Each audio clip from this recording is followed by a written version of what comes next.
Siempre es un placer estar con ustedes y más en esta sesión que ha generado por la excelencia de los comentaristas y por el tema de la mayor relevancia, pues ha generado muchísima expectación en el aula Tiempo de Derechos. Eh, el magistrado Julio César Vázquez Mellado se disculpa y se disculpará durante esta y otras 3 sesiones porque ha tenido algunos inconvenientes que le impedirán estar con nosotros hasta su plena recuperación, para la que hacemos votos y estamos seguros que llegará muy pronto. Así es que vaya desde aquí un saludo muy, muy afectuoso al conductor de criterios del Poder Judicial. Bueno, y esta tarde es en principio un enorme honor presentar a un jurista de excepción, un jurista de los que pues creo que generan un legítimo orgullo para nuestro México y para quienes lo estimamos y quienes cultivamos su amistad a mucha honra, que es el doctor Óscar Cruz Barney. Bueno, Óscar Cruz Barney es un investigador y un jurista muy, muy connotado, muy conocido. Yo creo que no necesita presentación, pero hay que decir que es investigador titularse de tiempo completo y es el coordinador del área de Historia del Derecho, director de la revista de Derecho Privado y coordinador académico de la Agenda de Liberación Institucional del Instituto de Investigaciones Jurídicas de nuestra Universidad Nacional, de nuestra máxima casa de estudios. Él cuenta con el sistema, con la membresía del Sistema Nacional de Investigadores en el máximo nivel, el nivel 3. Y bueno, como ustedes saben, Óscar Cruz ha sido presidente del Ilustre y Nacional Colegio de Abogados de México, se haya colegiado en el Ilustre Colegio de Abogados de Madrid, es un panelista muy reconocido en solución de controversias del capítulo 19 del Tratado de Libre Comercio de América del Norte, ha sido árbitro internacional de comercio en París, ICC, en la International Chamber of Commerce, es participante en el cuarto de junto famoso, participó en el cuarto de junto del sector privado en las negociaciones comerciales internacionales del gobierno de México, en el cuarto aledaño. Y bueno, entre las numerosas condecoraciones que ha recibido Óscar Cruz, se halla la Cruz Distinguida de Primera Clase de la Orden de San Raimundo de Peñafort, del Ministerio de Justicia del Reino de España, la Gran Cruz al Mérito en el Servicio de la Abogacía por el Consejo General de la Abogacía Española, es Cruz de San Ivo del Real e Ilustre Colegio de Abogados de Zaragoza y Medalla al Mérito del Ilustre Colegio de Abogados de Oviedo. Presidente del Comité Nacional Mexicano de la Unión Internacional de Sabocá desde el año 2020 y académico honorario de la Real Academia de Jurisprudencia y Legislación de Madrid, así como es miembro de número de la Academia Mexicana de Jurisprudencia y Legislación. Actualmente es miembro de la Société d'Histoire du Droit en París, Francia, de la Société pour l'Histoire de Faculté de Droit et de la Culture Juridique, también de París, del Instituto Internacional de Historia del Derecho Indiano, además de que ha sido profesor en numerosas instituciones universitarias de nuestro entorno, México, latino, norteamericano, también iberoamericano, incluyendo a España y Portugal. Y bueno, pues yo diría que en la latinidad toda, porque tenemos la pésima costumbre, mi querido Óscar, de no contar en la latinidad, pues a las tierras del Lacio, a Italia, y a la propia Francia, ¿no? Que nos heredó nada más y nada menos que la tradición latina del derecho, del derecho codificado, del derecho legalizado, del cual Óscar puede hablar quizá mejor que nadie en este país. Hay que recordar sus estudios sobre la codificación, no solo civil, sino penal, mercantil, sus estudios sobre arbitraje comercial, también su larga trayectoria en la docencia, en la historia del derecho, un libro de referencia, absolutamente de referencia, que es La historia del derecho en México, que lleva ya muchas ediciones. Y bueno, pues yo quisiera recordar aquí también, aparte de su copiosísima obra, un libro que para mí es especialmente entrañable porque vino a darle un vuelco al conocimiento del derecho, de nuestra tradición jurídica, desde el punto de vista histórico. Hoy tan vilipendiado en una serie de facultades de derecho, como si habernos olvidado de las humanidades, mi querido Óscar, hubiera abonado en algo a tener una sociedad más justa y más apegada a lo jurídico propiamente dicho. Ya nos dirás tú. Bueno, pues este libro al que me refiero es el hallazgo que hizo Oscar del proyecto constitucional, nada más y nada menos que de los execrables conservadores de Félix Zuluaga, ¿no?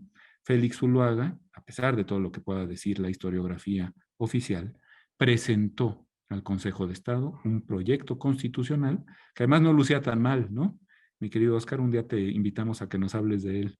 Platicamos encantados, efectivamente no lucía tan mal. Y bueno, un Bueno, gusto saludarlos. Gracias por en fin, ha escucharnos. sido un placer presentarte.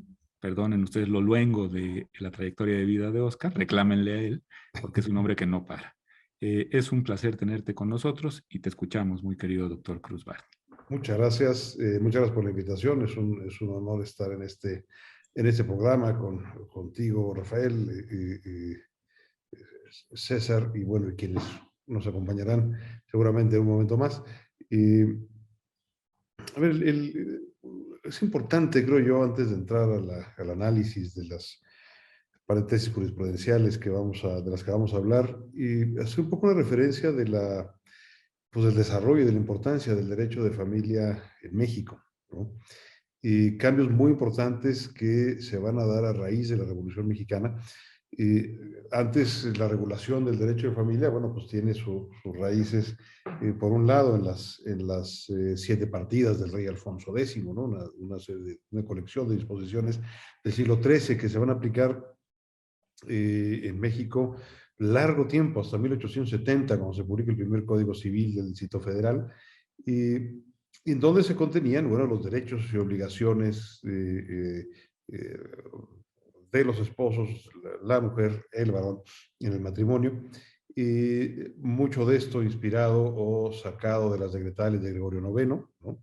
Y la cuarta partida se refiere a matrimonio, justamente en las 7 partidas de Alfonso X, y que habría de ir evolucionando y ajustándose pues a lo largo del tiempo. Después de la independencia, México mantiene esta larga tradición del derecho indiano y del derecho castellano vigentes, y se va a ir dando un proceso de sustitución poco a poco. Como bien mencionaste, Rafael, hay un proceso de codificación del derecho muy importante, específicamente en el caso de la codificación del derecho civil.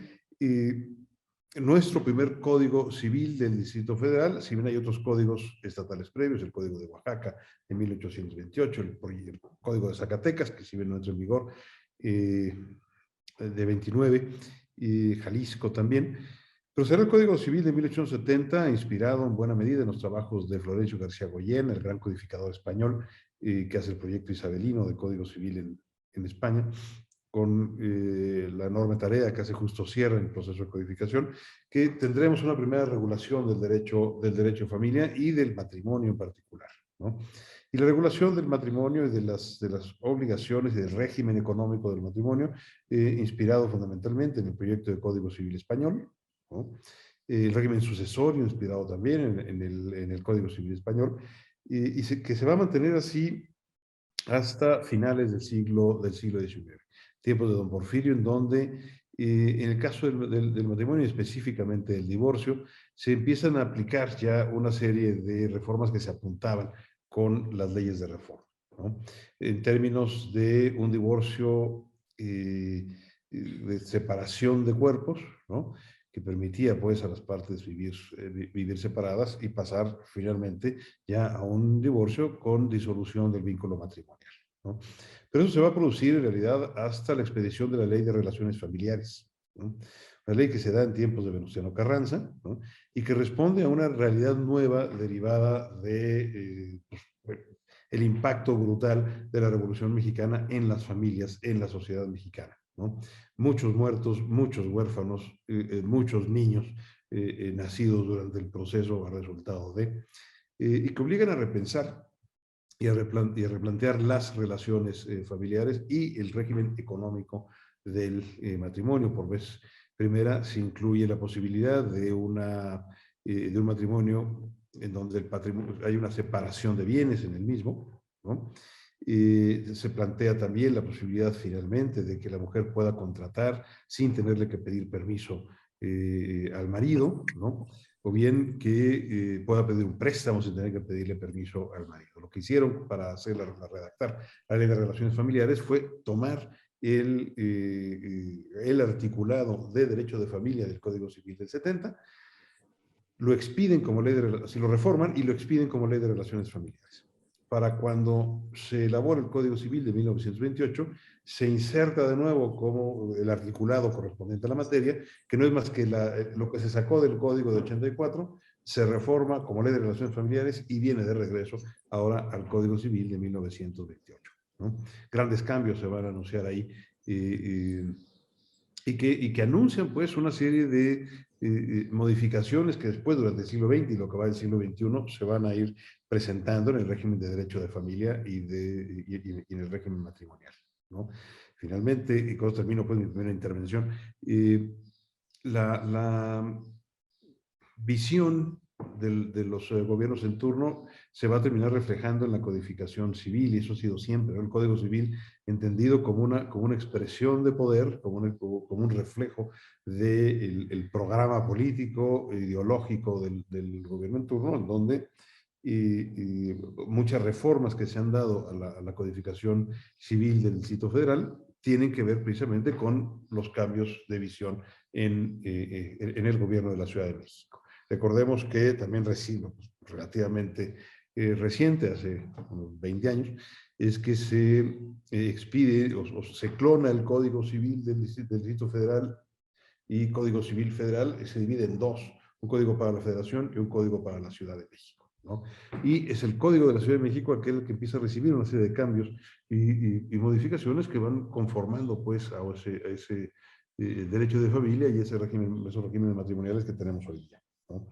Ciertamente que la jurisprudencia ha ido respondiendo en buena medida a las necesidades, a los pleitos y a las realidades pues, de una nueva forma de integración económica, sobre todo de la pareja, ¿no? Hemos ido transitando de una familia, de una relación de pareja, no sé si llamarlo tradicional, pero una relación de pareja en donde normalmente es el varón el que sostiene o sostenía pues económicamente la familia, a una participación conjunta en donde aportan económicamente más una carga específica que suele tener la mujer.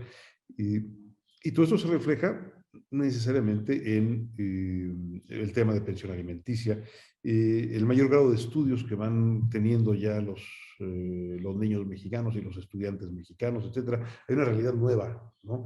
Que tiene que reflejarse precisamente en las obligaciones económicas de los cónyuges, ¿no? Con eso me detengo a mi siguiente intervención.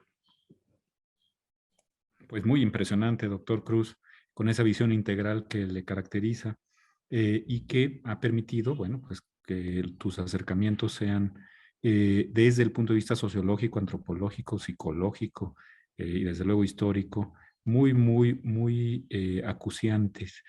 acuciosos, perdón, y muy en búsqueda de una verdad que es siempre compleja, ¿no? Yo, lo que me queda de tu magnífica y muy concisa primera participación es esa capacidad de dar datos de la mayor importancia en un espacio verdaderamente corto de tiempo, ¿no? Y bueno, pues te lo agradecemos muchísimo y esperamos con ansia tus próximas participaciones. Pero antes, y dándole la bienvenida al doctor César Alejandro Ruiz Jiménez, director general de la Fundación Aguirre Azuela Chávez Jauregui Pro Derechos Humanos, que le da cobijo a esta aula Tiempo de Derechos, por lo que estamos muy agradecidos.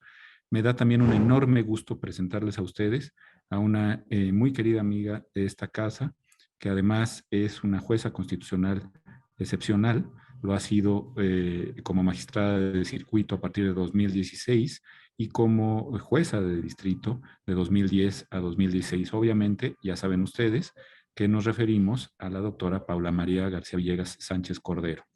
Ya les digo, una amiga de excepción, profesora universitaria también realmente de excelencia desde el año 1997 Ella es doctora en Derecho por la Facultad de Derecho de la UNAM y maestra en Derecho por la London School of Economics and Political Science de la Universidad de Londres. Licenciada en Derecho por nuestra máxima casa de estudios, con mención honorífica, y también obtuvo la licenciatura en Economía por el ITAM. Ahí nada más, mi querida Paula. Ha cursado diversos diplomados en universidades extranjeras y nacionales, y ha sido recipiendaria de la Cátedra Extraordinaria Jorge Sánchez Cordero, que otorgó en sesión del 18 de mayo de 2021 el Consejo Técnico de la Facultad de Derecho de nuestra Universidad Nacional.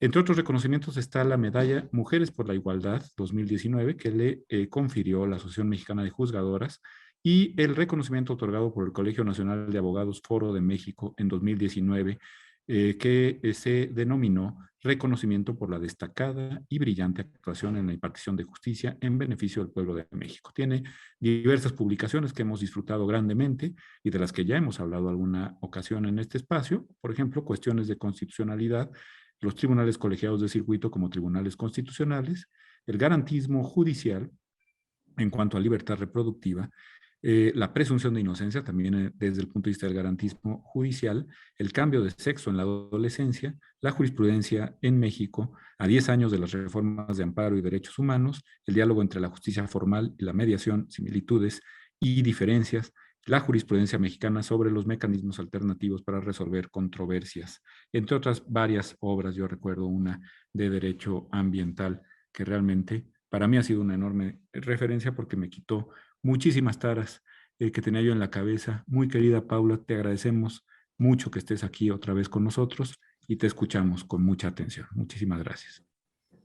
Al contrario, gracias a ti, Rafa, gracias por esta oportunidad de estar con ustedes. Tenemos muchas coincidencias, la mayoría o casi la totalidad son por la lucha de los derechos humanos siempre.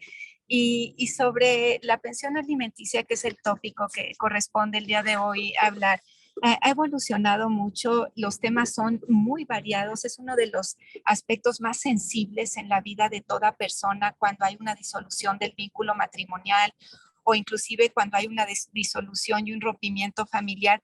¿Qué va a pasar con las y los hijos y qué va a pasar con aquella cónyuge o aquella concubina que la forma de trabajo ha sido en casa?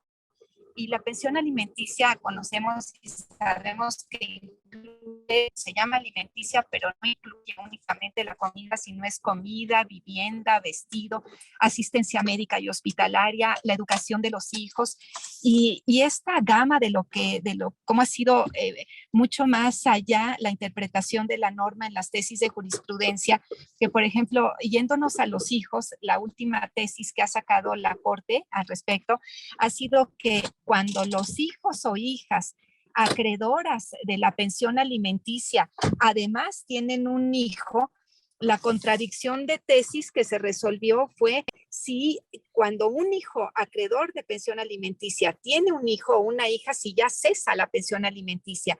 Y el resultado jurisprudencial fue que no, que puede irse aun cuando tengan un hijo, la pensión alimenticia puede seguir vigente. Lo importante de la pensión alimenticia, ya hay que dividirla entre los hijos e hijas acreedores alimentarios y quien fuera la o el cónyuge, porque ahorita con las cuestiones de igualdad de género vamos a ver criterios interesantes. Es en el sentido, para los hijos es una plataforma y para las hijas, para que puedan ellos tener, por eso es que no solamente se da hasta los 18 años, sino la Corte lo ha extendido a la mayoría después de 18 años. La mayoría de las veces marca el parámetro son 25 años o incluso cuando hay desfase en la universidad por las condiciones de rompimiento familiar de donde vienen, porque lo que se pretende es darles una plataforma con un título universitario a través de la pensión alimenticia a las y los hijos que vienen de una familia que tiene conflictos intrafamiliares para que ellos puedan después volar. Así, literalmente es esto. Y hay tesis también interesantes, Rafa, que se están dando, también la última de la Corte, en donde la pensión alimenticia, y eso no se había dado anteriormente, tiene que garantizar una vida digna y decorosa. Es decir, la terminología de garantía de vida digna y decorosa originalmente correspondía únicamente al Estado y correspondía a los derechos sociales, económicos, a estos DES que les llaman. Y por primera vez a rango jurisprudencial se está viendo cómo los particulares deudores o deudoras alimentarias tienen obligación a través de la pensión alimenticia de garantizar la vida digna y decorosa, que me pareció muy interesante la terminología y que va a dar lugar, Rafa, a mucha tinta doctrinaria también por parte de la academia. ¿Qué es lo que dijo la Corte ahí? La Corte dijo, vamos a tomar en cuenta los factores sociales, los factores económicos, la desventaja histórica en la que han estado las mujeres a lo largo de los años y vamos a ver la situación social y económica para que se siga manteniendo a través de la pensión. Entonces tenemos ahí dos rubros, el de los hijos e hijas y por otro lado el de las mujeres que se dedicaron al hogar y al cuidado de los hijos. Y hay un aspecto, Rafa, para ver esta garantía de vida digna y decorosa que se veía nada más en el derecho a la vivienda, pero nunca se veía en pensión alimenticia, que finalmente vamos a sacar en el tribunal, hoy fue la propuesta que hice, cómo en la pensión alimenticia hay dos derechos que se van a empezar a ver para poder respetar la garantía de una vida digna y decorosa. El escrutinio a la vida financiera del deudor alimentario, que fue uno de los aspectos que nos hicieron valer el día de hoy en la sesión. Uno de los justiciables decía es que ya no me escrutinen más, yo tengo derecho a una vida íntima, privada, financiera. Entonces, yo ya di todo lo que puedo de pensión y déjenme de escrutinar órganos jurisdiccionales. Y lo que se tiene que hacer es una ponderación de derechos. ¿Hasta dónde es constitucionalmente válido el escrutinio por parte de un órgano jurisdiccional, Rafa, así de fácil, de la vida, seña y obras de un deudor alimentario, porque tienen que abrirse de capa con el órgano jurisdiccional para poder fijar una pensión alimenticia en forma proporcional, equitativa, y ahora con la novedad de la Corte que garantice la vida digna y decorosa de las y los deudores alimentarios. Entonces, ese aspecto me parece interesante. Y desde luego, dentro de este test de ponderación y dentro de este escrutinio entre la situación económica del deudor alimentario y de las y los acreedores alimentarios, pues prevalece la de las y los acreedores alimentarios para que se conozca la verdadera capacidad económica. Porque muchas veces se toma la pensión alimenticia como una vez que se disuelve el vínculo matrimonial, como tema de cobrar facturas entre los excónyuges y no debería de ser así. Entonces quisiera dejar mi participación en eso para en las próximas participaciones hablar de lo que es la cancelación de la pensión alimenticia, qué pasa cuando hay un nuevo deudor alimentario, cuando hay un nuevo hijo, si tiene que seguir igual. La Corte aquí, las tesis ha dicho que haya un nuevo acreedor alimentario no necesariamente da a una disminución de la pensión y yo creo que ahí sí, siempre que hay un nuevo deudor alimentario, los hijos cuestan, Rafa, es un placer, pero los hijos cuestan y las hijas cuestan. Entonces la Corte ha manejado de todas maneras, la pensión sigue en principio, prima facie, sigue igual. Sí, por eso. Clarísimo, clarísimo, maestra, perdón. Realmente ha sido un recorrido también muy acucioso y muy completo por estos dos criterios que te agradecemos muchísimo, un privilegio escucharte. Muchas, muchas gracias por estar aquí. Nos ha quedado claro el hilo conductor de la discusión, muy querida Paula. Y bueno, estábamos esperando a que Leopoldo Gama estuviera con nosotros, el doctor Leopoldo Gama, pero parece que ha tenido algún contratiempo de carácter laboral, en cualquier momento puede unirse a nosotros. Hay algunas preguntas que si les parece bien hacia el final de la sesión les formularemos, pero el doctor César Ruiz pues también tiene algunas consideraciones que hacerles para dar paso a sus segundas participaciones, si me lo permiten, doctores. Adelante, doctor Ruiz. Muchas gracias por estar aquí con nosotros. Muchísimas gracias, doctor Estrada. Muchísimas gracias a nuestros invitados. Es un placer tenerlos y que vemos que hacen todo un esfuerzo posible para compaginar su ajetreada vida y responsabilidades profesionales para compartir a su vez conocimientos. Se los agradecemos muchísimo. También quiero mencionarle a nuestro público que este programa le pertenece al magistrado Julio César Vázquez Mellado. Desafortunadamente no nos ha podido acompañar el día de hoy y probablemente no nos podrá acompañar en los próximos programas. Entonces, doctor Estrada y yo haremos lo posible para hacer sentir su presencia lo más posible. Obviamente no es insustituible don Julio César, pero pues haremos lo posible para llevar el programa a su mejor término. En el programa de hoy, realmente, y como recordamos a nuestro público, la idea es que la gente se acerque a los criterios del Poder Judicial. La idea es que la gente sepa qué derechos le está defendiendo el Poder Judicial y cómo pueden aplicar o repercutir en su vida, pues para que tengan precisamente una vida más digna. Entonces, hoy que nos tocaba la materia civil, decidimos abordar un tema muy importante para la gente en general, para los dependientes económicos, que es la pensión alimenticia. Y escogimos dos criterios recientes, con la siguiente lógica que, si me permiten seguir, sería el primero, que es sobre una persona que solicita el recálculo de su pensión alimenticia, que nos sirve pues para que ustedes puedan abundar un poco en cómo se calcula la pensión alimenticia, quiénes son los deudores alimentarios, quiénes son los acreedores, qué factores se pueden tomar en cuenta. Y ese criterio es especial e interesante también porque estamos hablando de dos personas que siguen casadas. En este criterio es un matrimonio que se inicia en 1984, pero que se separan en el 2017, y a pesar de ello, pues existe una obligación de dar alimentos que se tiene que cubrir por parte del deudor al acreedor. Eso sería interesante que también se abordara por ustedes, porque la gente tiene la idea que solo aplica en casos de divorcio, pero también puede aplicar en el caso de personas que aún tienen un vínculo matrimonial. Y de ese criterio que nos sirve para analizar esto, y encima también, si nos pueden explicar cómo es que interviene en este tipo de cálculos la perspectiva de género. El siguiente criterio nos permite abordar, una vez que está establecida una pensión alimenticia, qué factores pueden incidir para su recálculo o para su término, que es lo que pelean en el segundo caso, que es si el hecho de que el deudor alimentario tenga hijos extingue o no la obligación del acreedor para seguir continuando con esto, ¿no? La Corte resolvió, a nosotros nos gustaría escuchar sus opiniones, pero entonces, si les parece, algunos de ustedes quisiera relatarnos un poco más a detalle los hechos del primer caso, o les gustaría que lo hiciera uno de nosotros, y de ahí pues ir respondiendo una de las preguntas que les estamos planteando, ¿no? Adelante, por favor. Creo que quizás sería útil si alguno de ustedes pudiera relatar para el público, pues, Ok, si les parece, y entramos a los comentarios, ¿no? Ajá, empiezo con el caso. Es un matrimonio que se inicia en 1984. Él es un miembro del servicio militar. En el 85 tienen un hijo. En el 88 tienen una segunda hija.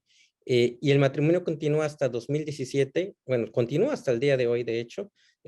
Pero en el 2017 ella reclama el cumplimiento de la obligación alimentaria, aduciendo que ya no tienen un vínculo emocional, que viven en casas separadas, pero el vínculo matrimonial existía todavía, pero que ella necesita pues el pago de alimentos, ¿no?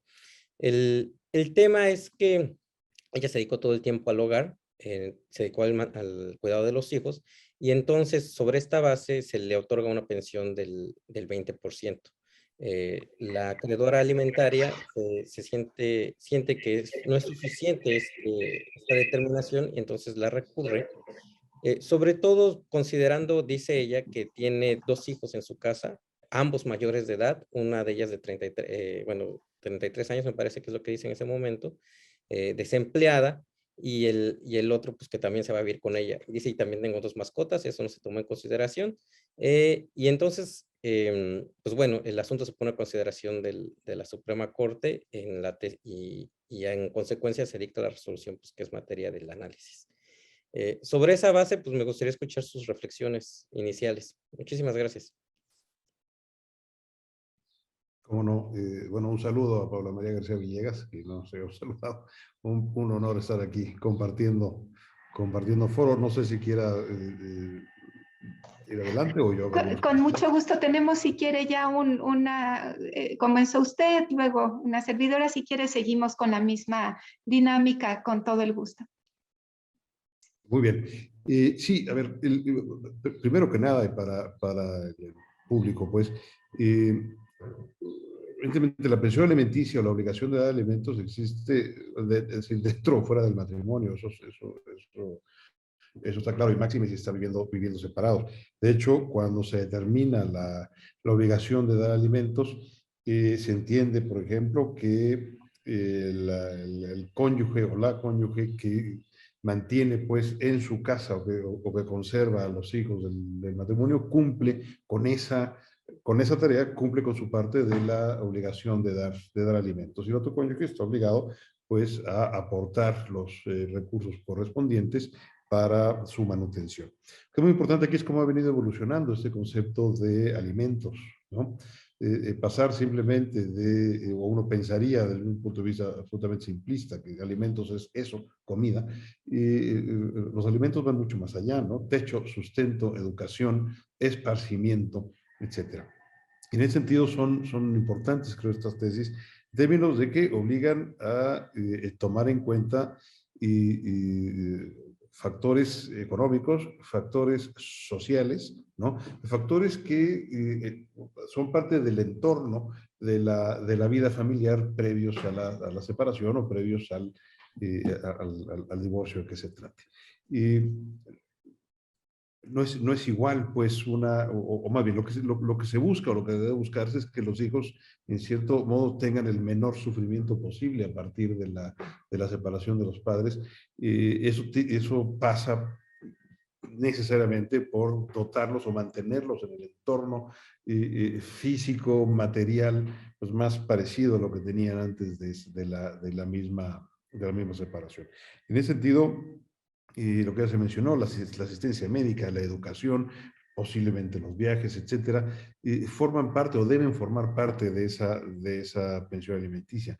Inclusive dentro del chat había alguna pregunta, ya no la veo por aquí, sobre qué pasa en aquellos casos donde el nivel de vida de la familia implicaba un tren de gastos importante y de vivencias, llamémoslo así, para los integrantes de la familia y qué pasa con ellos después del divorcio, que si se hacen viajes al extranjero, si se mantiene quizás la acción del club, etcétera, etcétera. Y creo yo que es fundamental y en ese sentido me parece importante, insisto, esta tesis, en términos de que hay que tener en cuenta las circunstancias caso por caso. Es decir, las diferencias económicas, sociales, de educación que se tienen en las familias mexicanas, pues son abismales, ¿no? Y no se puede tratar exactamente con el mismo rasero, y necesariamente hay que tomar en consideración cómo se criaron, dónde se están educando, cuál es la expectativa además de educación, ¿no? Yo recuerdo hace ya muchos años cuando hice el servicio social en la Sala 14 familiar del Tribunal Superior de Justicia, y que se discutía el tema de hasta dónde debe de pagarse la educación de los hijos, ¿no?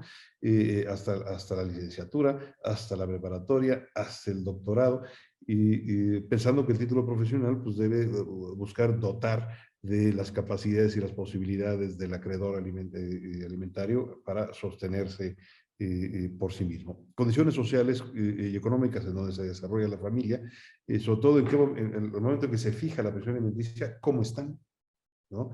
¿Qué sucede? El deudor alimentario pues pasará entonces quizás a mantenerse a sí mismo por un lado y a mantener al resto de la familia por otro, y vendrá un esfuerzo económico importante. Y debe tomarse en cuenta, ya se ha dicho muchas veces, de la capacidad del deudor y las necesidades y condiciones de los acreedores alimentarios.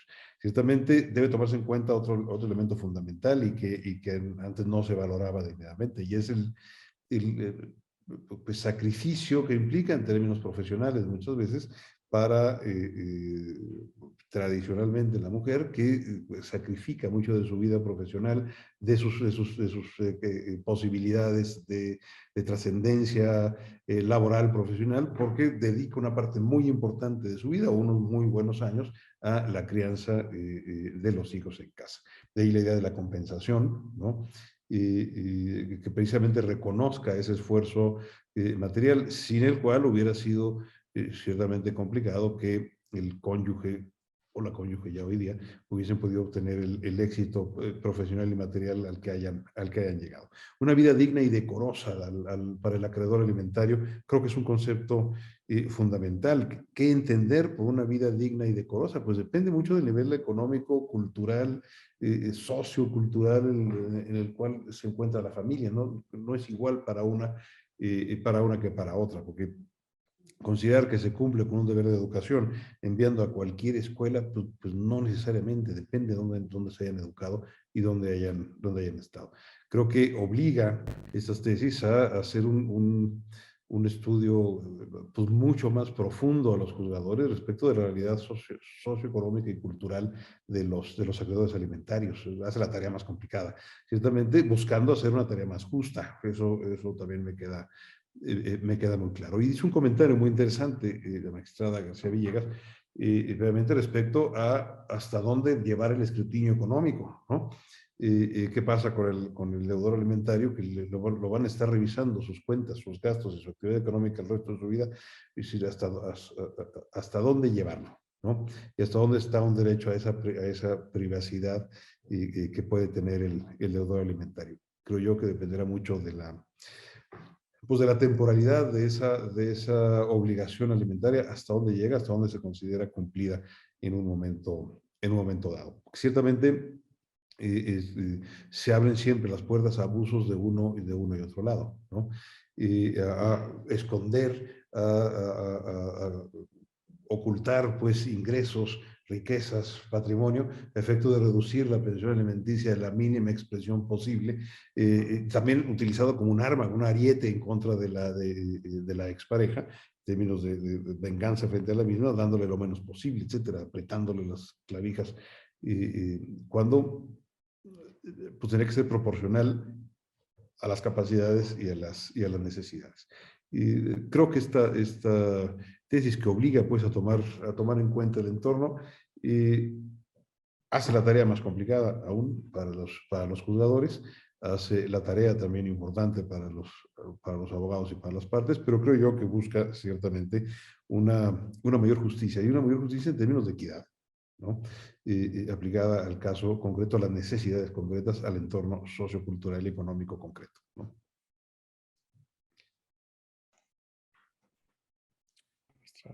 Muchísimas gracias. Adelante, magistrada. Gracias. Muy interesante lo que está diciendo el doctor Oscar Cruz.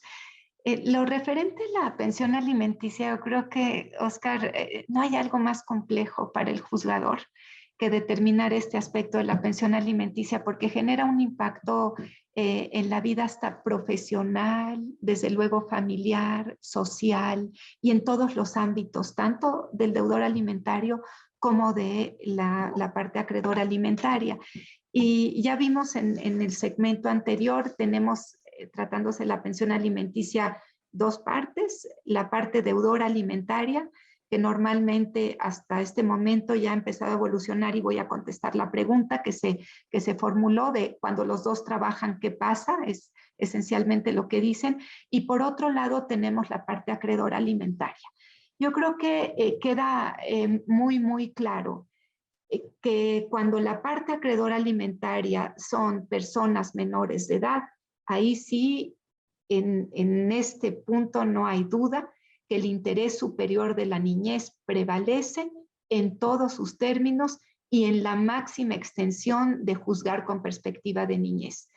Las y los niños no son responsables ni de y adolescentes, ni de un rompimiento familiar, ni de una separación en el aspecto que comentaba el doctor César y el doctor César, no necesariamente la pensión alimenticia se da cuando hay una disolución del vínculo matrimonial, sino puede haber únicamente una separación entre quienes siguen siendo cónyuges, entre quienes siguen siendo concubinos, porque formalmente ya se permite ahorita ir ante el juez del registro civil o la jueza del registro civil para que concluya el concubinato. Siguen teniendo estas instituciones jurídicas, pero han decidido por un tiempo separarse o por un tiempo darse espacios mutuos. Entonces, partir de esa base, doctor César, que la pensión alimenticia efectivamente se da ante la disolución del vínculo matrimonial o sin la disolución del vínculo matrimonial, pero con separación entre los cónyuges. Y que las personas menores de edad, las niñas, niños y adolescentes, ellos no son responsables y se tiene que aplicar el interés superior de la niñez y no jugar con niñas, niños y adolescentes para revictimizarlos por parte del padre o por parte de la madre, para ver si los otros incidentes que se aperturan en materia familiar paralelamente a esto, como es el incidente de guardia y custodias, el incidente de régimen de visitas y convivencias, y ahora que estamos con el tema de pensión alimenticia, se ocupan cualquiera de los otros para ver si da la pensión. Es decir, la pensión alimenticia es una cantidad económica para que pueda vivir en una forma digna, el deudor, la parte deudora, acreedora alimentaria, en términos proporcionales y en términos a las necesidades que requiera, y no se pueden ocupar a las niñas y a los niños para los otros incidentes que se aperturan, y entonces a ver si sí se da la pensión alimenticia, que es normalmente lo que sí se hace. Es decir, se da pensión en la medida en la que se permita que el niño o la niña vea a quien no es guardián, si no tiene nada más el régimen de visitas y convivencias, y la materia familiar es una materia sumamente intensa y a veces sumamente injusta también, lo diría desde el punto de vista de justicia propiamente en términos amplios. Pero entonces, sacando a los niños, por lo tanto, aplica este interés superior de la niñez y aplica también, como ya lo comenté, para personas mayores de edad, pero que siguen estudiando y son hijos e hijas de los cónyuges o de quienes fueron concubinos. El problema más fuerte que se da más bien es para la expareja o la expareja. Esa es la parte de la pensión alimenticia los niños ya quedaron fuera, pero que se tiene que analizar con mayor cuidado porque la sociedad ha ido evolucionando, los derechos de las mujeres y la participación de la mujer en el mercado laboral también. Y me imagino que esta pregunta va en ese sentido. No se puede quedar la jurisprudencia estática y no se puede quedar la jurisprudencia siempre pensando que la mujer, porque históricamente ha estado en el hogar y el cuidado de los hijos, entonces las nuevas generaciones que ya tienen acciones afirmativas, que ya tienen un mercado abierto, que ya tienen una cuestión que está inclusive en la parte pública, la reforma constitucional de 2019, de junio de 2019, de paridad de género en puestos de decisión, independientemente de que todavía existan micromachismos, pero en términos de sueldo y de ingreso, empieza a ser muy interesante la condición de la mujer en el mercado laboral desde el punto de vista de un empoderamiento económico. Y quisiera sacar en este momento la parte de si se le valora en el trabajo, si no, si hay micromachismos, y dejarlo en el aspecto del ingreso que está teniendo la mujer en el mercado laboral para contestar la pregunta. Entonces, hay que verlo desde el punto de vista generacional, sin duda alguna. Las mujeres que tienen probablemente más de 45, 50, 55, 60, 65 y 70 años o más, sí tenían muy claros los roles y estereotipos de género, se dedicaron al hogar, al cuidado de los hijos, el mercado laboral estaba cerrado para ellas y sigue cerrado para ellas. ¿Por qué lo tienen cerrado? Porque dicen, nunca estuvo dentro, no conoce el mercado laboral y no sabe trabajar. Entonces, el abordaje que se le tiene que dar por parte de la justicia a una pensión alimenticia que está solicitándolo como acreedora alimentaria una mujer de más de 50 años, más de 45 años, es muy distinto al abordaje que se le tiene que dar a una chica que se acaba de separar de 35, 40, 42, 43 años, que tienen internalizados los derechos de la mujer distintos, que tienen una ya transmisión de la estafeta que les han dado las generaciones pasadas, acciones afirmativas y un mercado laboral y un mercado también académico que lo tienen en la punta del dedo, y no verlo de esa manera y seguir teniendo un discurso de género como si se trataran de mujeres de 70 años, creo que no se está abordando la realidad como debe de abordarse y no se está abordando la situación que van a tener los niños actuales, futuros deudores alimentarios con condiciones ya de igualdad con las chicas de su edad. Eso me preocupa, y me preocupa que sigan saliendo tesis como si se tratara de mujeres de 50 años o si se tratara de mujeres de 60 años, porque ya no es así. El discurso de género en tratándose de pensión alimenticia tiene también que ir evolucionando. Quitar a los niños y niñas y adolescentes, por eso es que los quité, pero con la mujer acreedora alimentaria estará muy relacionado con la edad que tenga, con la generación que le tocó vivir, con los roles y estereotipos de género que le correspondieron y los que ya no hay también. Entonces, esa es en parte, contesto ya, aterrizo a la pregunta, ¿qué pasa cuando los dos trabajan? Pues ya empiezan a tocar asuntos en donde ambos ella es médica y él es médico, en donde ella le quiere esconder su cédula profesional al médico, en donde él le quiere, y empezamos a ver cosas bastante interesantes, en donde ella es, por ejemplo, se dedica a la fotografía profesional y tiene libros publicados, o ella quiere decir, por ejemplo, es que hay una cuestión de género y duró 3 años el matrimonio y tiene 30 años, lo que conviene es que ella entre al mercado laboral, porque si no es muy distinto que entre a los 30, que no trabaje 3 años y duró 3 años el matrimonio, porque el mercado laboral es feroz, te va dejando atrás si no estás subido en el mercado laboral. Entonces, ese es mi comentario. Se tendría que ver al muchacho que preguntó, a la persona que preguntó esto, se tendría que ver cada caso particular, se tendría que ver cuál es el ingreso de cada uno de ellos. Y hay sentencias interesantes, pero que llegan a ser injustas. Voy a poner el caso. Y es real, es una chica de 27 años que dice, quiero disolver el vínculo matrimonial en forma unilateral. Y dice, no estoy en estado de gravidez con esta persona, con quien fuera su cónyuge. Resulta estar en estado de gravidez de otra persona. Y lo que hace el juzgador es empezar a complicar, es que tienes que tener pensión, es que tienes que tener, entonces les empieza a complicar estos derechos de autonomía, César y Rafa. Siento que hay que también empezar a ver los argumentos por parte de la justicia que sean más justos.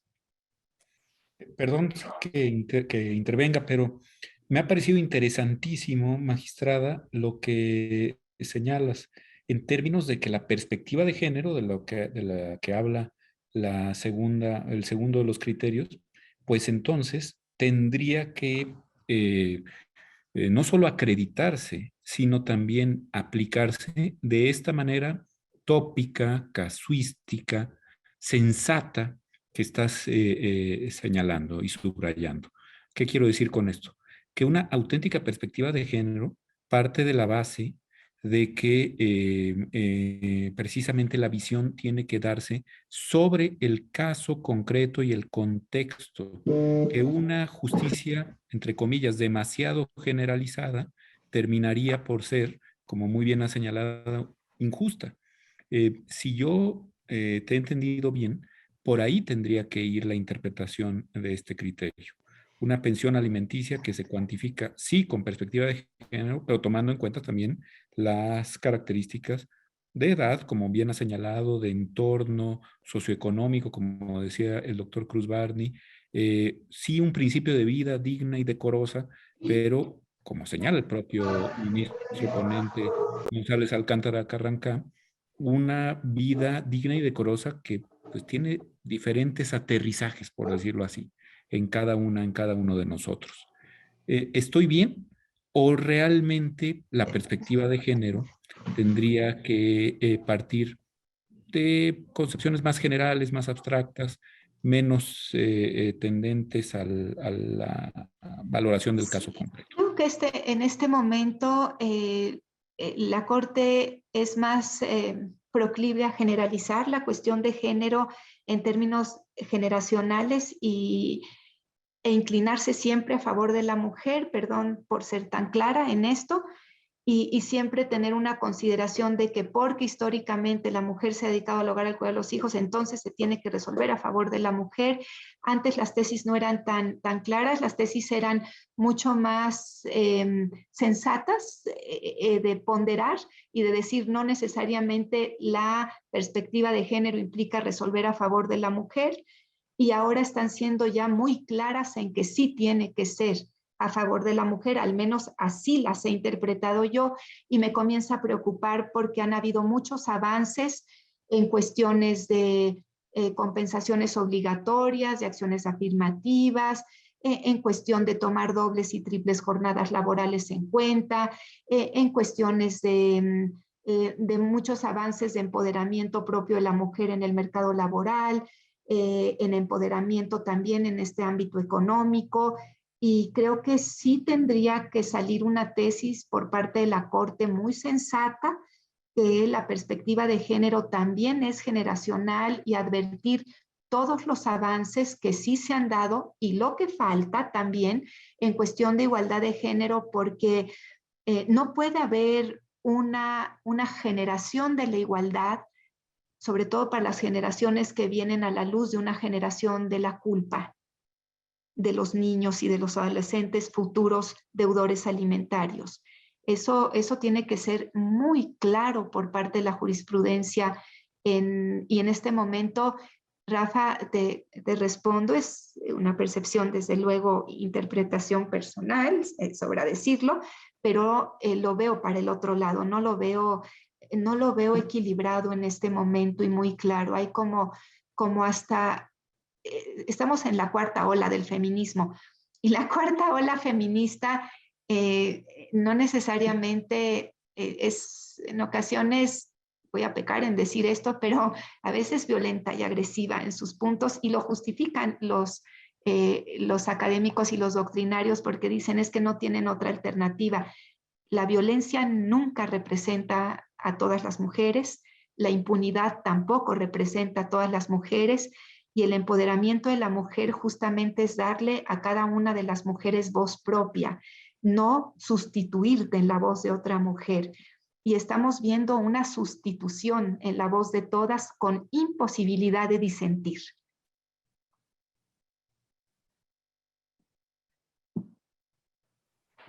Bueno, la verdad es que es una respuesta increíble, muchísimas gracias. Obviamente nos gustaría escuchar también qué opina el doctor Cruz Barney, porque justo, y como siempre, el doctor Estrada muy asertivo y exquisito en su forma de conducir los programas, era la siguiente pregunta que teníamos planteada, que tenía planteada para ustedes, porque justo esta tesis habla de juzgar con perspectiva de género, y leyendo sus párrafos, yo trataba de entender por qué este caso tenía que aplicarse a la perspectiva de género. Y con lo que me está diciendo, creo que me queda claro que no siempre que existe un conflicto entre un hombre y una mujer debe de aplicarse a la perspectiva de género, sino que se van a tener las circunstancias. Me gustaría saber su opinión un poco más en concreto respecto de esta tesis, si era necesario que para que se llegara a una decisión justa, o si es necesario que para que sea una decisión justa se aplique la perspectiva de género, o bastan pues criterios más generales de justicia para tener una decisión más acorde al derecho. Doctor Cruz, Barney, por favor. Cómo no, a ver, bueno, pareciera, creo que un poco es lo que ha pasado, estamos en un movimiento pendular, ¿no? Ya se mencionó el tema de las acciones afirmativas, etcétera, donde se han tenido que dar pasos de consolidación, afirmación, fortalecimiento de la perspectiva de género, de derechos de la mujer, etcétera, respondiendo a muchos años muchos, y a una cultura machista y una cultura represiva y una cultura que no valoriza el trabajo, el esfuerzo de la mujer, y que se refleja en muchas cosas, ¿no? Desde que no se le pagan los mismos salarios, que una cosa que el COVID nos ha traído, y es que se puede hacer trabajo desde casa, perdón, ¿no? Y se acabó ya esto de que tienes que venir a sentarte en la oficina, ¿no? En principio tendría que haberse acabado. Y que en muchos casos a muchas profesionistas, cuando iban a convertirse en madres, posiblemente le decían, pues nos vemos en unos años a ver si hay trabajo, ¿no? Y se les cerraba absolutamente una posibilidad laboral y una posibilidad de desarrollo muy importante. Entonces, pareciera, pues, en cierta medida que esta obligación de juzgar con perspectiva de género, y es una obligación que se mete un poco de cajón, por decirlo de alguna manera, en estas resoluciones, por no dejar, ¿no? No se nos vaya a ir el no meter el tema de perspectiva de género. Quizás el utilizarla pueda no ser necesaria en un momento dado, pero como ya se dijo, es decir, la sociedad mexicana ha cambiado mucho en los últimos años, ¿no? En términos de la capacidad de generación económica, la capacidad profesional, la formación, la participación de la mujer, ¿no? Entonces, creo yo que, otra vez, insisto, se ha hecho cada vez más complejo la labor de los juzgadores, en términos de que ahora hay que tener, por un lado, el foco, digamos, o el filtro de la perspectiva de género, más tomar en consideración las nuevas circunstancias de la sociedad mexicana, ¿no? Hay una pregunta que ya la encontré, que se hacía muy al inicio, respecto de si se puede poner a la pensión alimenticia un techo, ¿no? ¿Qué pasa si se está exigiendo una pensión alimenticia llena de lujos y una vida digna y decorosa que tanto debe de incluir lujos o no? Pues depende, ¿no? Depende del caso concreto, depende del entorno familiar, depende de la participación de los padres en el aporte económico a la familia, depende del nivel de educación que esté teniendo. Las diferencias sociales y económicas que tenemos en una sociedad como la nuestra, pues hacen muy difícil poner una determinación simplista, general, de qué es lujo, qué no es lujo. Dice un colega, no es que esté caro, es que ganas poquito, ¿no? Entonces depende, si en muchos casos un ingreso familiar que podría mantener 10 familias en un caso, pues aquí mantiene una, y lo que quieren es que se continúe. Entonces, creo yo que debe de revisarse siempre caso concreto, intentar aterrizar, es decir, buscar aplicar cada vez con una mayor equidad, pues, un criterio de justicia. Y sí, creo yo que estamos en un movimiento claramente pendular, y que tendremos o tenderemos necesariamente a un equilibrio. Pero para eso todavía falta tiempo. Ya se habló aquí de la cuarta ola, pues, del feminismo, y que lleva, pues, a manifestaciones de violencia, etcétera, justificables, pues, o no, pero que necesariamente tendremos que ir ajustando. Problema siempre será el del desarrollo económico. Mientras sigan habiendo carencias y mientras sigan habiendo abusos en el uso de los instrumentos jurídicos, y más en la familia, pues hará las cosas más complejas. Se mencionó también, y creo que es muy interesante, y es el tema del uso de los infantes, pues, como arietes o como instrumento de venganza o de presión dentro de la disolución del vínculo matrimonial, ¿no? Y creo que es muy importante, ya se dijo, el separar. Una cosa es la pensión a los menores de edad, otra cosa es la pensión al ex cónyuge, ¿no? O a la ex cónyuge. Son dos cosas claramente distintas, y que deben, creo yo, de manejarse con criterios claramente diferentes. El menor es absolutamente inocente en estos procesos, y hay que asegurar que tenga las condiciones de vida lo más parecidas a lo que tenía, y que sufra lo menos posible en el proceso. Muchas veces, para vengarse del cónyuge, pues no se le pasan recursos, o se reducen absolutamente, o se obliga a la venta de inmueble, etcétera, y los que terminan pagando los platos rotos, pues son los menores de edad, ¿no? Y creo que ahí es donde otra vez los jugadores, pues, juegan un papel fundamental en en ese sentido. Gracias. Doctor Estrada, ¿quiere continuar o? Muchísimas gracias. Muchísimas gracias, doctor Barney. Muchísimas gracias a ambos por compartirnos este interesante punto de vista al respecto de la aplicación de la perspectiva de género. En el caso concreto, yo lo que me preguntaba es, estamos en presencia de una persona que dedicó toda su vida a cuidar a los hijos, o sea, sacrificó, digamos, su desarrollo personal y profesional por atender el hogar, después de 37 años, donde ya los hijos ya son mayores de edad, los dos arriba de los 30 años también. Me parecía interesante, o bueno, a mí me parecía como más justo, la decisión más adecuada que la mujer tuviera unos ingresos, pues yo diría incluso cercanos al 50%, porque finalmente esa construcción patrimonial se hizo, uno dedicándose a una actividad preponderantemente en el hogar y el otro en la profesional. Sin esa combinación no sería posible el patrimonio que el que se dedicó a trabajar realizó, ¿no? Entonces digo, quizás a lo mejor no es una cuestión de perspectiva de género, sino de simple y elemental justicia, ¿no? Y a lo mejor meter este tipo de principios solo genera más ruido. Pero bueno, perdón, voy a hacer las preguntas que están relacionadas con este tema y ya para después movernos a al segundo criterio. Hay unas que no tienen que ver exactamente con este tema, por eso las voy a dejar para el final. Pero las que tienen que ver con esto nos comenta doña Hortensia María Emilia Molina de la Puente, al que le agradecemos que esté también con nosotros. Nos dice, actualmente sigue existiendo el desequilibrio por razón de género. Incluso para mujeres que puedan tener actividad económicamente remunerada, existe doble jornada. Por supuesto, la perspectiva de género sirve para contextualizar y antes y ahora de revisarse el caso concreto. Precisamente lo que debe hacerse es visibilizarse estas condiciones diferentes y de desequilibrio. No es una cuestión de moda o de relleno. ¿Alguno de ustedes quisiera comentar algo?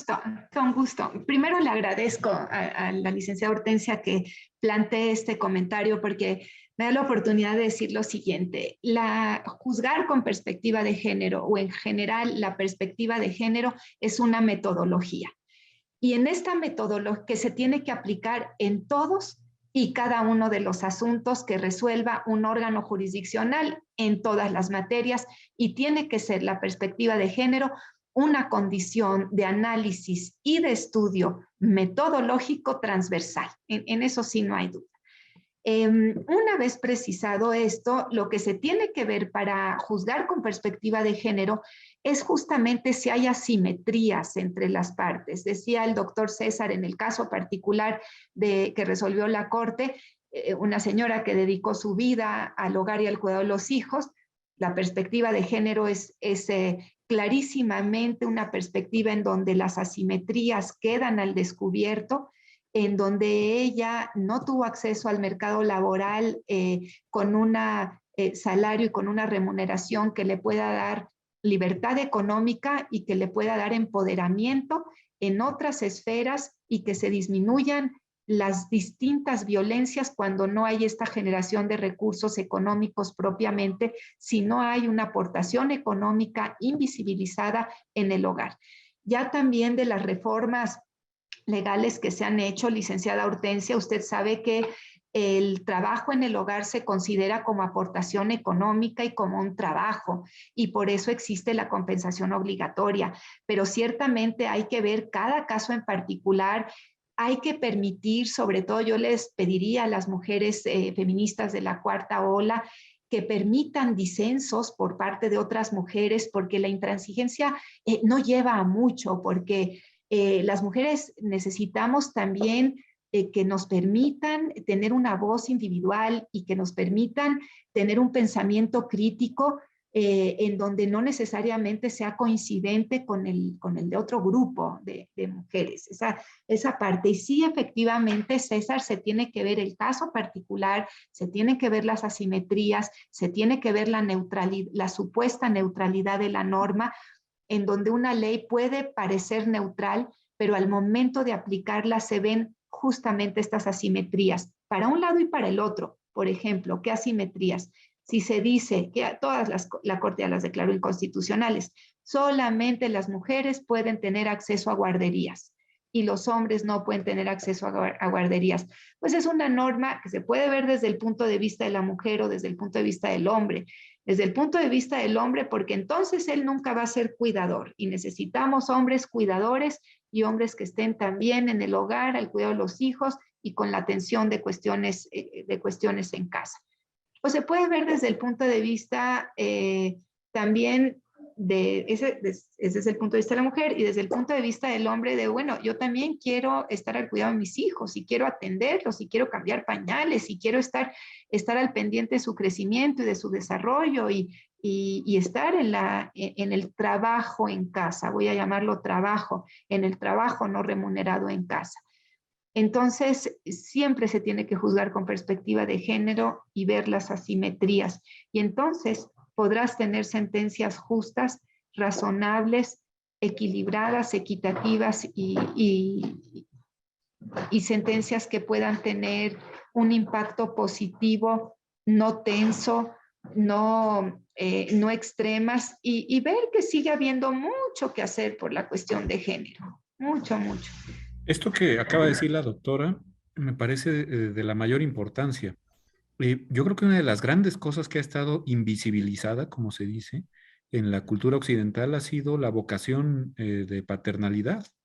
Es decir, los varones con intención de dedicarse a la crianza de sus hijas y de sus hijos primordialmente, pues simple y llanamente han estado completamente colateralizados, ignorados por el derecho, desde luego por la cultura en general, por la carga tan importante que hay de los roles de género, ¿no, Paula? Esto es un rol típicamente de género, aunque no referido a la mujer, sino al varón. De hecho, hasta donde entiendo, la perspectiva de género surgió de un caso así, ¿no? Por lo menos en la Suprema Corte de los Estados Unidos. El hecho, más bien en el Poder Judicial de la Unión Americana, no estoy seguro que haya llegado hasta la Corte, el hecho de poder deducir o no, siendo varón, al cuidado de una madre enferma y anciana, los gastos de enfermería, ¿no? Porque la ley decía, la hija que tenga que realizar X o Z gastos para el cuidado de sus padres, podrá deducir. Entonces, principio de legalidad estricta, el hijo no, pues es un asunto de una falta de análisis de la perspectiva de género en concreto, y me da la impresión que los padres que disfrutamos mucho siéndolo, no quiero ponerme de víctima, pero la verdad es que pues estamos invisibilizados, ¿no? Está, de alguna forma, no me dejarán mentir ustedes, está completamente normalizado que el varón tiene que trabajar 15, 16, 17 horas más en nuestras ciudades norteamericanas y latinoamericanas, que son una locura, ¿no? Ciudades que ni siquiera se pueden caminar, en donde las distancias son realmente imposibles de abarcar. Bueno, pues si tú tienes mucha vocación de padre de familia, pues qué bueno, ahí búscate otra vida, porque en esta no la vas a poder ejercer. Me parece que lo que has dicho es una verdad de Aquilo, sin detrimento de que desde luego tiene que tomarse en consideración, como creo que dicen muy atinadamente estos criterios, la situación de opresión, también de invisibilización, de simple y llanamente borrado de que las más de las veces han tenido en nuestras sociedades occidentales las mujeres. Pero creo que una cosa no va reñida con la otra. O sea, lo que quiero decir es que se puede ser sensato con perspectiva de género desde ambas posiciones. No sé, doctora, si estoy yendo demasiado lejos. Y voy a decirte más cosas. Hay mucho miedo ahorita por parte de los hombres de posicionarse y de decir, estoy sintiéndome discriminado, estoy sintiéndome invisibilizado porque yo quiero ser un hombre cuidador y quiero estar al tanto de mis hijos y quiero atenderlos para irse a la escuela y hay mucho temor también de decir, me siento violentado por parte de los hombres porque hay en este momento intransigencia para tener una opinión contraria. Y no hay algo más valioso en una sociedad que la libertad de expresión y el respeto a esta libertad de expresión. Sin quitar el dedo del renglón de lo mucho que se tiene que trabajar para llegar, sobre todo en la generación de mujeres adultas y adultas mayores, a crear para ellas condiciones de igualdad y para la mujer campesina y para la mujer indígena en particular también hay un camino muy grande que recorrer, pero ya es un camino sectorizado.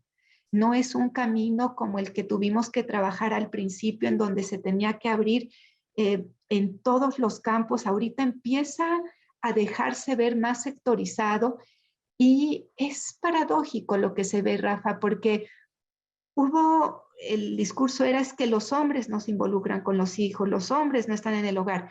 Entran los hombres al hogar y les dicen, no, tú no tienes que estar en el hogar porque yo tengo doble jornada y tú no puedes atender a los hijos porque son míos. Y tú... Entonces, hay un cierto desbalance. ¿Qué quieres de mí? Si yo quiero entrar y primero dices que no entro y que entonces tú haces todo, ahora entro y ahora no quiere la sociedad que entre. Yo tiendo a ser con pensamiento muy crítico de lo que pasa y muy sensible a los cambios, Rafa. Sí tiendo a ver los desequilibrios muy rápido y en forma adelantada. Y sé que en este momento, este punto, pues no, probablemente no sea tan bien recibido, pero estoy segura que es un desequilibrio que se está dando ya, porque lo siento con mucha, con una percepción muy aguda. Y sí coincido.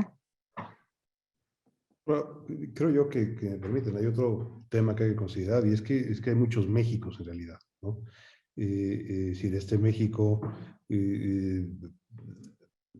pauperizado, muy complejo, de muy pocos ingresos, etcétera, en donde ha habido unos roles de género que se mantienen además y que se perpetúan, etcétera, y que mucho de lo que hemos estado hablando responden a buscar ajustar esa realidad, mejorarla, cambiarla, etcétera. Frente a otro México moderno, internacionalizado, interconectado, etcétera, en donde muchas veces encontramos precisamente a la figura paterna que quiere participar y que quiere involucrarse, etcétera, pero que no necesariamente está en todos los casos. Otra vez el análisis necesario de caso por caso y la complejización cada vez mayor de las relaciones familiares en México, ¿no? Y además, y a eso hay que sumarle pues, que ahora la idea y la definición y el concepto de familia pues, ha ido ajustándose, ampliándose, cambiando cada vez más, ¿no? Y tiene y eso tendrá que tomarse en consideración. Y efectivamente ha habido o la aplicación pues de criterios de género o la aplicación o la asignación de roles de género afectan no solo a la mujer sino también al hombre, ¿no? Y ya lo decía Rafa claramente, en donde muchas veces pues, el hombre que quiera dedicarse al cuidado de los niños o que además de su tarea de generación, etcétera, profesional, etcétera, como puede tener la mujer, quiere participar en la crianza de los niños, pues posiblemente puede hasta no verse bien en determinados sectores o en determinados contextos, ¿no? Y no sé si sea momento de hablar un poco de esta tesis también, que se refiere a qué pasa si el acreedor alimentario tiene un hijo, ¿no? Es muy interesante el tema porque pareciera que el tener un hijo implica una decisión previa pensada de contar con los recursos materiales para poderlo mantener, etcétera, etcétera, como si eso sucediera cada vez que una pareja o que una persona consigue un hijo, ¿no? O sea, creo yo que está claramente separado, es decir, el hecho de tener un hijo no tiene nada que ver con la capacidad de sostenerlo, ni con los ingresos, ni mucho menos. Puede ser desde casi una casualidad derivada de un encuentro hasta una decisión absolutamente pensada, programada y que sí pueda reflejar o no una capacidad económica determinada, ¿no? Entonces, creo yo que como criterio individual, autónomo o separado, el tener un hijo no tendría por qué ser per se una indicación de que ya no tendría por qué darse presión alimenticia, ¿no? Quizás al revés, resulta que el acreedor alimenticio ahora tiene otra boca que mantener, ¿no? y dos perros, etcétera, etcétera. Puede complicar inclusive los cálculos, pero yo no vería, o al menos en mi opinión, y estaré de acuerdo pues, con la tesis, que pues efectivamente la procreación de un hijo no es suficiente para acreditar la falta de necesidad de la parte acreedora alimentaria. Me parece muy claro. Son dos cosas, dos universos pues totalmente separados, ¿no? Muchísimas gracias, doctor. Si les parece, para claridad del público, les explicamos un poco los detalles de ese segundo criterio. En este segundo criterio es una contradicción de tesis, en la que dos colegiados resolvieron de forma diversa una misma cuestión, bueno, o al menos parece que es una misma cuestión. Consiste precisamente en eso, ¿no? En dos hijos, bueno, dos hijas, son acreedoras alimentarias de su padre, y ambas, o sea, en paralelo, pues en los casos, se embarazan y tienen hijos, ¿no? Una tiene una hija, otra tiene una hija. Digamos que el deudor alimentario tiene nietos. Y sobre esa base, los deudores alimentarios dicen, pues bueno, si mis hijas ya tienen hijos, significa que ya se pueden proveer por sí mismas, ya no tienen ese estado de necesidad, porque ya ellas mismas son acreedoras alimentarias, entonces ya no tengo por qué pagarles una pensión. Un tribunal de Veracruz resuelve que tiene razón, que el tener hijos significa que ya es solvente económicamente, y el otro, el del Estado de México, dice que no. El asunto llega a la Suprema Corte, y la Suprema Corte emite este criterio que es el que está comentando ahora el doctor Cruz Barney, en el que la Suprema Corte lo que decide es que el hecho, lo que justo como lo acaba de decir muy bien el doctor, es que el hecho de que una hija acreedora alimentaria, o sea, que recibe la pensión de su padre, tenga hijos, no en automático significa que ya no está en un estado de necesidad. Por lo tanto, que ese hecho no es por sí solo suficiente para que cese la obligación de una pensión alimenticia. El doctor ya nos adelantó que coincide con este criterio. Nos gustaría escuchar también los comentarios de la doctora Paula García Villegas, y al mismo tiempo ambos me gustaría preguntarles, ¿estarían de acuerdo también este criterio si en vez de hijas fueran hijos? Porque en este caso pues son mujeres, ¿no? Y dice, es que el argumento de la Suprema Corte es dejan de estudiar porque pues se dedican al hogar, lo cual parece que también la misma Corte está estereotipando el caso. Y dice, uno de sus argumentos es, bueno, es que ellas al ser mujeres y tener hijos se van a dedicar al hogar, ya no van a poder terminar sus estudios universitarios, entonces necesitan más que nunca de la pensión. Entonces mi pregunta sería si esos mismos argumentos aplicarían si el acreedor alimentario es hombre y tiene hijos también, por un lado, y por otro lado también bueno, empezaría con eso, ¿no? Por el momento. Un detallito nada más que me llamó la atención es que la Suprema Corte dice que existe contradicción de criterios, contradicción de tesis, pero en un caso la acreedora alimentaria es menor de edad y en el otro la acreedora alimentaria no es menor de edad. Eso no hace que el caso sea diferente porque justo se involucra ya el principio del interés superior de la niñez. Bueno, atento a sus comentarios. Sí, gracias. Es muy interesante el caso de la Corte. En la participación, la segunda participación que tuve, le respondí a Rafa que yo creo que en este momento la Corte necesita replantear con todo respeto y con toda la admiración y la responsabilidad que mi comentario implica por la obligación constitucional y de la ley de amparo que tengo en el 94 constitucional y en los artículos 217 y siguientes de acatar la jurisprudencia de la Corte, pero eso no me resta que tenga también derecho a ser libre pensadora. Eso en un país libre y democrático es importante. El pensar, el reflexionar sobre los criterios. No hubiera sido igual, César, si los acreedores alimentarios hubiesen sido hombres a su vez con hijos. Sin duda alguna, el criterio de la Corte, del estudio que he hecho de los últimos criterios de género, hubiera sido distinto y le hubieran dicho, vete al mercado laboral y vuélvete proveedor. No tengo duda. Ahora, respondiendo a tu segunda pregunta, marca una diferencia que una acreedora alimentaria, o si hubiera sido hombre también, sea persona menor de edad. Sí, sin duda.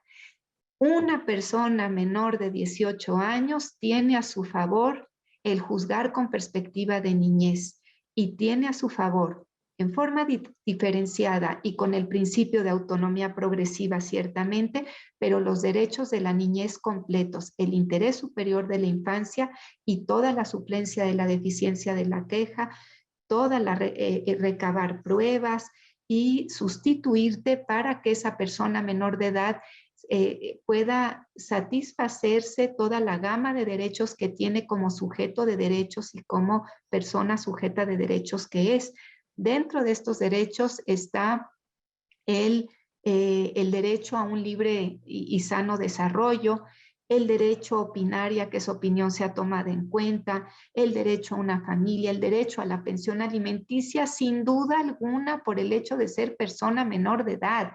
La persona menor de edad que tiene un hijo, mujer u hombre, no pierde sus derechos por tener un hijo, no se está emancipando, no se puede casar, tiene un hijo por una condición probablemente de desconocimiento de alguna forma para poder planear una familia, por desconocimiento de sus derechos sexuales y reproductivos quizá, o a veces por uniones forzadas. Entonces, sí hay una diferencia. Una persona mayor de edad que está dentro de los 18 a los 25 años, independientemente de ser hombre o mujer, tiene derecho y estar inclusive desfasado en sus estudios, tiene derecho a una pensión alimenticia no por género, sino por edad, por tener la necesidad de poder sacar adelante un título de licenciatura y tener una plataforma para empezar a transitar en la compleja vida y mundo de los adultos y del mercado laboral. La Corte sí lo diferenció por cuestión de género, todo lo está desviando a género cuando a veces no aplica el género. No, siempre se hace el estudio, se tiene que hacer el estudio con perspectiva de género, pero no aplica el argumento, no sé si me explique. No la metodología, pero sí el argumento. Cualquier persona menor de 25 años que esté estudiando en forma desfasada, mujer u hombre, con hijo o sin hijo, en este caso que haya tenido un hijo, no le quita la pensión alimenticia. Pero también se ha visto en los tribunales que hay personas que tienen 29 años y que están pidiendo pensión alimenticia. Sus padres empiezan a ser personas adultas mayores y ahí nuevamente viene la ponderación de derechos. Dicen, es que yo ya soy una persona adulta mayor, que ya no tengo trabajo, que vivo de mi pensión, que mi hija va a cumplir 30 años y está pidiendo pensión alimenticia. ¿En qué momento va a entrar ella como una persona económicamente activa? Y lo mismo hombres, hemos tenido hombres, se van a ir de espaldas, de 34 años que piden pensión. Cuando menos yo sí me fui de espaldas, ¿en qué momento va él a mantener a sus padres? Porque existe obligación legal también de dar pensión alimenticia a los padres después de determinada edad, que son personas adultas mayores. Ahora, los abuelos, porque son los que entran con los nietos. En el caso de la Corte fue mujer, una persona acreedora alimentaria que tiene un hijo, pues los abuelos son subsidiarios alimentarios, como sabemos. Si la mujer es menor de edad, pues entrará subsidiariamente, entrarán las y los abuelos hacia la hija o al hijo menor de edad junto con los nietos. El mercado laboral se abre a partir de los 15 años desde el punto de vista constitucional, pero de 15 a 18 tienen que tener protección reforzada. Las niñas y niños y los bebés, y los neonatos, niños y también adolescentes. Y sí pienso, César, que es un tema de la mayor trascendencia el de la pensión alimenticia, que tenga un límite en el tiempo. A mí sí me parece importante porque las personas van siendo jóvenes adultas que llega un momento en que se les tiene que empujar al mercado laboral. El mercado laboral tiene sus complejidades porque hay que conocerlo y hay que entenderlo. Y a veces, voy a decir algo muy fuerte, hay que sobrevivir en el mercado laboral. En muchas ocasiones tiene altas y tiene bajas y tiene muy bajas. Y si no aprendes este juego del mercado laboral porque te quedas protegido o protegido con una pensión alimenticia, pues nunca vas a poder madurar y tener un desarrollo en este complejo mercado laboral con la muy interesante naturaleza humana con la que se tiene que convivir y hacer siempre el bien, César. De hecho, se me permite, siguiendo un poco el argumento, precisamente uno de los objetivos de la pensión alimenticia en la parte educativa es dotar al acreedor alimenticio de las herramientas para poderse sostener a sí mismo, ¿no? Es decir, una pensión alimenticia eterna, pues no es más que un fracaso de la pensión alimenticia en ese objetivo, ¿no? Entonces, tiene que pensarse y diseñarse de manera que se le dé el empujón, digamos, para que emprendan vuelo por sí mismos. Si no puede haber un derecho eterno a recibir una pensión alimenticia, si por una persona que no tenga una serie de necesidades especiales, etcétera, ¿no? No teniéndolas, pues bueno, cumple con su educación necesaria, digamos, suficiente, y entonces tiene la idea es que se lance al mercado laboral, a batirse en duelo, como se dijo en el mercado laboral, pero eso es parte justamente de los objetivos de esa mención. Una pensión alimenticia bien diseñada debe de posibilitar el autosostenimiento, porque efectivamente tarde o temprano nacerá a su vez una obligación por parte del acreedor alimenticio a ser ahora deudor alimenticio respecto a sus padres. Es muy posible que suceda con el paso de los años. Y no puede ser no, a los 40 años, bueno, dejo yo de pensionar y ahora me pensionas tú, ¿no? No va por ahí, ¿no? Entonces creo yo que parte de un buen diseño y un buen entendimiento de la pensión tiene que ver con la preparación y el impulso hacia la integración a un mercado laboral, a la generación económica, etcétera, a un sano desenvolvimiento económico y profesional, pues, del Y acreedor. sabes que, Oscar, con esto que dices, tal vez si va creciendo la persona y tiene hijos, la pensión nada más es subsidiaria al nieto, pero va a llegar un momento en que tiene que salir, tienen que aprender a crecer. Así es, totalmente de acuerdo. Es la diferencia que hay y que hemos visto mucho en este programa entre una perspectiva asistencialista, proteccionista, paternalista precisamente, y una de derechos humanos real, ¿no? Bueno, ahora que el lenguaje taurino va de salida, como toda la fiesta grande, no me resisto a decir que hemos contemplado con un par de primeras espadas sendas faenas de sentido común que mucho se aprecia, ¿no? Para mí ha sido una tarde de excelencia. No me resisto a leer algunos comentarios. Han ya contestado ustedes, magistrada, doctor, las preguntas, muchas de las formuladas ya en el Zoom, pero hay también comentarios muy interesantes y desde luego encomiásticos de sus magníficas participaciones. Emanuel Maldonado, por ejemplo, preguntaba, esto el doctor Cruz lo ha contestado, ¿qué pasa cuando ambos cónyuges laboran? ¿Cuál sería el criterio para fijar la pensión? Pues entiende que uno de ellos cubre alimentos.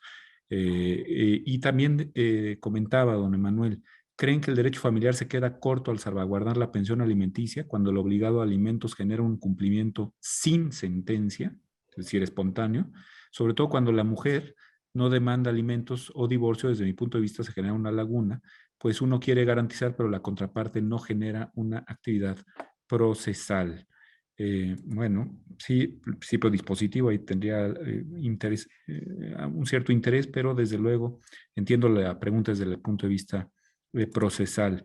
Jorge Fernando Ruiz, además de un afectuoso saludo, Oscar, quisiera ver si es posible hacer un comentario sobre el tema siguiente. ¿La pensión alimenticia debe o no tener un techo?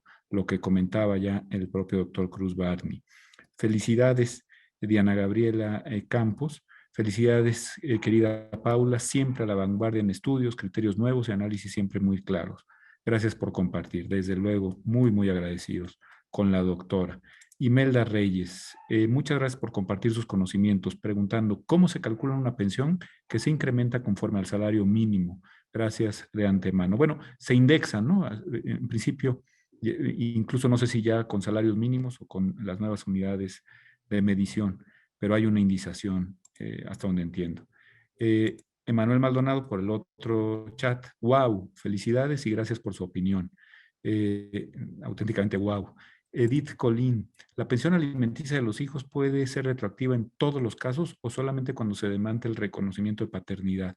Gracias de antemano por sus respuestas. Gracias por atreverse a mencionarlo, dice otra vez Emanuel. La perspectiva de género puede ir en detrimento de una igualdad procesal.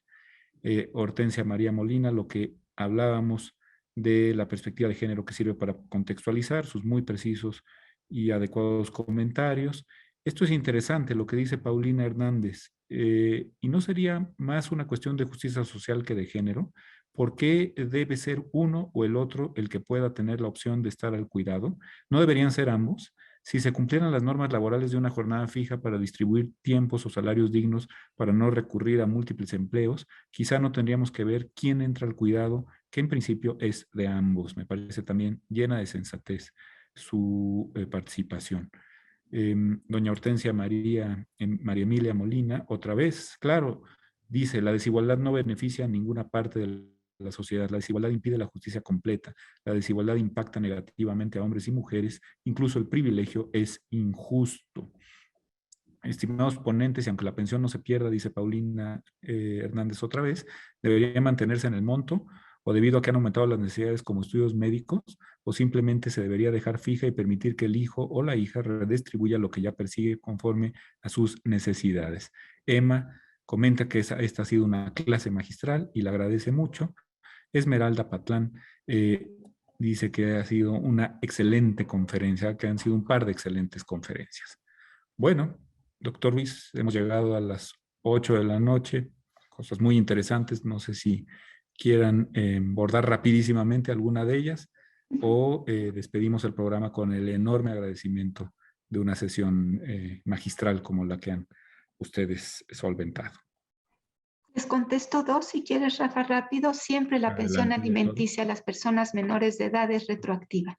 Siempre. Las personas menores de edad están en otro paquete distinto, con interés superior de la niñez y con pensión retroactiva, no solamente en reconocimiento de paternidad o maternidad, sino en todos los casos en los que no se paga. Y otra respuesta rápidamente. También, estos son siempre, es que es muy raro en derecho, un siempre o un nunca, pero siempre que hay cambio de circunstancias, puede cambiar la pensión. Sería todo. Magnífico. De acuerdo. Doctor Cruz, pues muchísimas gracias a usted, doctora García Villegas. Doctor Ruiz, le dejamos el foro para que nos haga favor. Muchísimas gracias a nuestros ponentes, como siempre su calidad incuestionable y de nuevo agradecemos su disposición para estar con nosotros. Les haremos llegar a nombre de la Fundación, del Instituto y de la revista Tiempo de Derechos un reconocimiento por su excelente participación en nuestro programa. La doctora Paula María García Villegas Sánchez Cordero, pues ya como una invitada recurrente del programa y esperamos que así siga. Y al doctor Oscar Cruz Barney igual por su excelente participación. La primera que también esperamos de muchas, que lo podamos tener aquí con nosotros en nuestra aula Tiempo de Derechos. Y a nuestro público le damos las gracias por acompañarnos hoy, que un público hoy bastante participativo, bastante comprometido en el tema y en hacer sus preguntas.